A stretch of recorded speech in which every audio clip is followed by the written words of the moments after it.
الحمد لله الحمد لله وكفى والصلاة والسلام على سيد الرسل والصلاة والسلام على سيد الرسل وخاتم الأنبياء وعلى آله وأصحابه وأهل بيته أجمعين أما بعد فأعوذ بالله من الشيطان الرجيم بسم الله الرحمن الرحيم وننزل من القرآن ما هو شفاء ورحمة وقال الله تعالى في مقام آخر إنا نحن نزلنا الذكر وإنا له لحافظون وقال الله تعالى في مقام آخر إن هذا القرآن يهدي للتي هي أقوم وقال رسول الله صلى الله عليه وسلم يا أبا ذر عليك بتلاوة القرآن فإنه نور لك في الأرض وذكر لك في السماء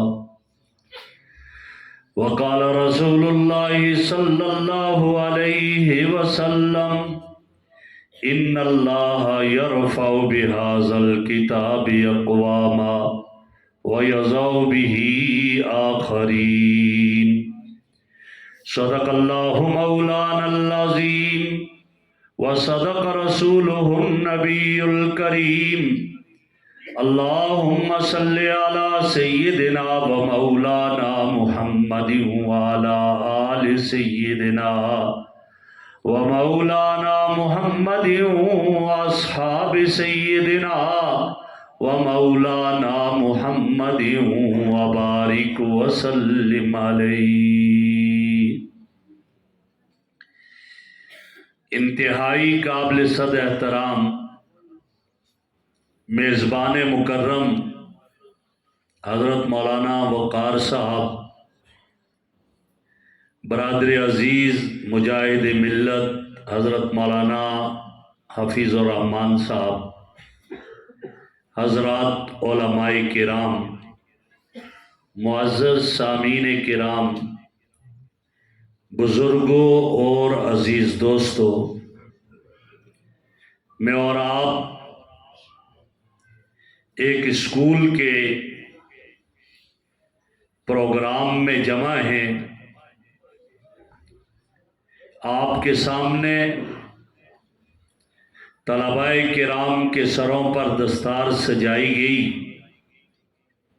جنہوں نے قرآن کریم حفظ مکمل کیا۔ گویا اس ادارے میں آپ نے ناظم صاحب سے سنا کہ پلے گروپ سے لے کر 12ویں کلاس تک طلباء اور طالبات پڑھ رہے ہیں، اور ساتھ ساتھ حفظ کا بھی سلسلہ جاری ہے۔ عصری تعلیم اسلامک انوائرمنٹ میں دی جا رہی ہے، ایک اسلامی ماحول میں، جہاں بچیاں بھی پردے میں آتی ہیں، پڑھانے والی استانیاں بھی پردے میں پڑھاتی ہیں۔ تو ایک بچہ اور ایک بچی جب اس ادارے میں اس طرح کے ماحول میں پڑھیں گے، کل اس بچے اور اس بچی کو اپنے ماں باپ کی حیثیت معلوم ہوگی۔ اور اگر اس ماحول سے ہٹ کر بڑی بڑی تعلیمیں ہیں، ایجوکیٹر آپ نام سنتے ہوں گے، بیکن ہاؤس نام سنتے ہوں گے، اور بڑے بڑے اسکول جہاں فیسیں ہی زیادہ ہیں، وہاں بھی پڑھتے ہیں بچے اور بچیاں، لیکن فرق کیا ہوتا ہے؟ وہاں بچے کو پڑھاتے ہوئے جو آکسفورڈ کا سلیبس ہوتا ہے یہ پڑھایا جاتا ہے، you are free in your zone, they are free in their zone. آپ آزاد ہو، آپ کے معاملے میں nobody can interfere in your zone, کوئی بھی تمہارے معاملات میں مداخلت نہیں کر سکتا، یہاں تک کہ تمہارا باپ اور تمہارا بھائی بھی تمہارے معاملات میں مداخلت نہیں کر سکتا. یہ وہاں پڑھایا جاتا ہے. اور میں خود بھی امریکہ میں رہا، میں کالج میں پڑھنے کے لیے گیا، پڑھتا تھا. حقیقت بتا رہا ہوں آپ کو، مسجد میں ہوں، جب میں پہلے دن کلاس میں گیا، وہاں جو تعارف کروایا جاتا تھا، پڑھانے والی ایک خاتون تھی، اور تعارف کیا کروایا جا رہا تھا؟ کسی لڑکے سے جب پوچھتے تو پوچھا جاتا do you have girlfriend? اگر وہ کہتا yes I have girlfriend تو کہے okay you are rich person. اور اگر وہ کہتا no I have no girlfriend تو کہتے you are poor person, you have to make your girlfriend. لازم ہے کہ بناؤ. اور لڑکی سے یہ سوال ہوتا تھا do you have boyfriend? اگر کہ okay I have boyfriend تو کہتے okay you are rich person. اور اگر وہ کہ نہیں تو کہا جاتا you have to make boyfriend. وہاں یہ سکھایا جاتا ہے. اور میں یہ واقعہ کئی جگہ عرض کر چکا ہوں، آپ کے سامنے بھی عرض کرتا ہوں، یہاں پہلی مرتبہ میری آپ سے ملاقات ہے کہ وہاں یہ حال ہے. میں نے کہا لڑکا لڑکی 18 سال سے زائد عمر کے ہو جائیں، یہاں ان علاقوں کے بہت سارے امریکہ میں بھی ہیں، کوئی شاید ہو جانتا ہوگا کہ وہاں لڑکا اور لڑکی 18 سال سے زائد ہو جائیں تو ماں باپ ان کے معاملات میں مداخلت نہیں کر سکتے. اور وہاں یہ ہے کہ کوئی بغیر ضرورت کے کسی کو ملنے بھی نہیں جاتا، یا تو دوست کے پاس ملنے کے لیے جاتا ہے، اولاد والدین سے ملنے جاتے ہیں دعا کروانے کے لیے، بھائی کے پاس ملنے جاتا ہے، وہاں بغیر ضرورت کے نہیں جا سکتے. ایک گھر ہے، اسی گھر میں ایک خاتون بوڑھی رہتی ہے اور اس کا بیٹا بھی رہتا ہے جو 18 سال سے زائد عمر کا ہے. ماں اپنے بیٹے سے کہتی ہے صرف 5 منٹ کے لیے میرے کمرے میں روزانہ آ جاؤ، میں تجھے دیکھ کر اپنی آنکھوں کو ٹھنڈا کر لوں. لیکن بیٹا کیا کہتا ہے I am busy person, I have know time, میں مصروف ہوں، میرے پاس ٹائم نہیں ہے آپ کے پاس آنے کا.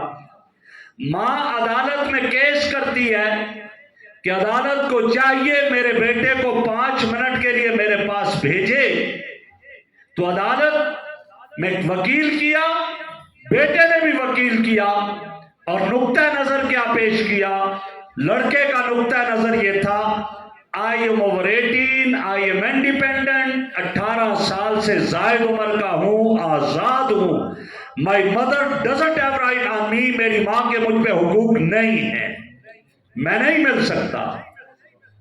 اس نے کتا پالا تھا، کتے کی خدمت کر رہا تھا.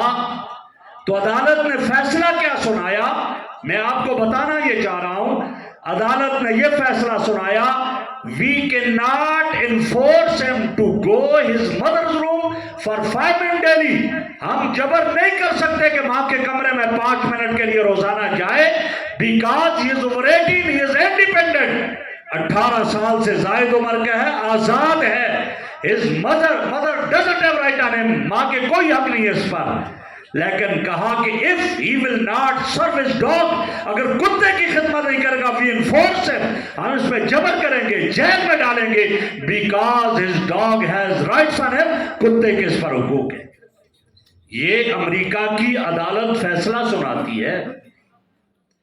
تو یہاں ہزاروں روپے فیس دے کر میں اپنے بیٹے کو یہ سکھاؤں گا، میں اپنی بیٹی کو یہ سکھاؤں گا. یہاں اسکولوں میں یہ کیفیت ہو گئی ہے، میوزک کا باقاعدہ ایک پیریڈ ہوتا ہے، اور جہاں پر بچیوں کو سکھایا جاتا ہے کہ تم کیسے گانا گا۔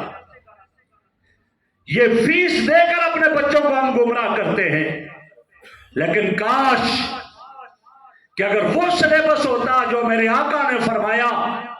میرے آقا کا کیا فرمان؟ رضا رب فی رضا الوالد و سخط رب فی سخط الوالد۔ جس پہ باپ راضی ہے اس پہ رب راضی ہے، جس پہ باپ ناراض ہے اس پہ رب ناراض ہے۔ میرے آقا کا یہ ارشاد اگر سلیبس میں ہوتا، الجنت تحت اقدام الامہات، جنت تیری ماں کے قدموں کے نیچے ہے، خدا کی قسم پھر وہ کبھی یہ نہ کہتا میں 18 سال سے زائد عمر کا ہوں، میری ماں کا مجھ پہ کوئی حق نہیں ہے۔ اس نے اگر یہ سلیبس پڑھا ہوتا، صحابی نے عرض کی یا رسول اللہ، جو شخص ماں باپ کے چہرے کو دیکھے کیا اجر ہے؟ فرمایا اگر ماں باپ کے چہرے کو محبت کی نگاہ سے دیکھے مقبول حج اور عمرے کا ثواب ملتا ہے۔ صحابہ نے عرض کیا آقا اگر دن میں 100 مرتبہ دیکھ لے، فرمایا 100 مقبول حج اور عمرے کا ثواب ملے گا۔ جب یہ سلیبس پڑھے گا تو وہ کبھی نہیں کہے گا I am over eighteen, I am independent, آزاد ہوں، تمہارا کوئی حق نہیں۔ نا پھر تو وہ بوڑھی ماں کے قدموں کے نیچے اپنے ہاتھ رکھے گا، اور وہ ان اداروں میں پڑھایا جاتا ہے، ان اسلامک انوائرمنٹ میں پڑھایا جاتا ہے۔ آپ اپنے بچوں اور بچیوں کو جب یہاں بھیجو گے، نتیجہ کیا نکلے گا؟ واپس جا کر ماں باپ کو یہ کئی چیزیں سکھائیں گے۔ ہمارے اسلام آباد میں ایک ایس ایس جی کے جنرل تھے، بھٹا صاحب، ابھی ریٹائر ہو گئے۔ انہوں نے ایک ادارے میں، اسی طرح کے ادارے میں گئے اور ایک بات کی انہوں نے کہا مجھے سونے کی دعا نہیں آ رہی تھی، سوتے وقت کیا دعا پڑھی جاتی ہے؟ کہا میری بیٹی جب پلے گروپ میں گئی، پہلی مرتبہ رات کو واپس آئی، مجھے اور میری بیوی کو بٹھایا، کہا ابو جان سونے کی دعا کیا ہے؟ میں نے کہا بیٹا مجھے تو نہیں معلوم، ایک جرنل کہہ رہا ہے۔ کہا کہ میری بیٹی نے کہا ابو میں آپ کو دعا بتاتی ہوں۔ کہا بولو کیا؟ کہا یہ دعا پڑھا کرو سوتے وقت، اللہم بسمک اموت واحیا۔ اس کا یہ کہنا تھا، الفاظ تھے، اس نے کہا خدا کی قسم میری بچی نے مجھے اس ادارے سے پڑھ کر یہ دعا سکھائی، جس کا نتیجہ یہ ہوا کہ میں پہلے جب کئی ہزار فٹ کی بلندی سے جب چھلانگ لگایا کرتا تھا پیراشوٹ کے ذریعے، 1 2 3 کہہ کر چھلانگ لگایا کرتا تھا، اور جب سے یہ دعا پڑھی مجھے یقین آیا کہ موت و حیات کا مالک اللہ ہے، تو اب میں 1 2 3 کے بجائے یہ کلمات پڑھ کر چھلانگ بھی لگاتا تھا، اللہ تو ہی مارتا ہے، تو ہی زندہ کرتا ہے۔ میرے بھائیوں، ان اداروں میں اپنے بچوں کو بھیجو گے، زندگیاں بدلیں گی، گھر کا ماحول بدلے گا، پھر پتہ چلے گا کہ ہاں میرے بیٹے نے کیا پڑھا اور میری بیٹی نے کیا پڑھا۔ جب 1857 کی جنگ آزادی ہوئی اور اس میں پھر کیا نتیجہ نکلا، 2 ادارے قائم کیے گئے، ایک ادارہ مدرسے کے نام سے تھا، دارالعلوم دیوبند کے نام سے قائم ہوا، اور دوسرا جو ادارہ تھا وہ علی گڑھ یونیورسٹی کے نام سے قائم ہوا۔ کام تقسیم کر دیے گئے۔ علی گڑھ یونیورسٹی کے ذمہ یہ لگایا تم نے پائلٹ بھی تیار کرنے ہیں، تم نے فوجی سولجر بھی تیار کرنے ہیں، تم نے فلاں فلاں فلاں تیار کرنے ہیں۔ دیوبند کے ذریعے ذمہ کیا لگایا؟ تم نے قرآن کے مفسر بنانے ہیں، حدیث کے شیخ الحدیث بنانے ہیں، محدث بنانے ہیں، اور نتیجہ کیا ہوا؟ اس وقت سے آج تک سلسلہ چلتا آیا، لیکن آپ دیکھ لیجئے گا اس وقت اسلامی تعلیم، دینی تعلیم، تفسیر اور حدیث کے تعلیم میں پوری دنیا میں میرا ملک پاکستان نمبر 1 ہے، پہلے نمبر پر آیا ہے۔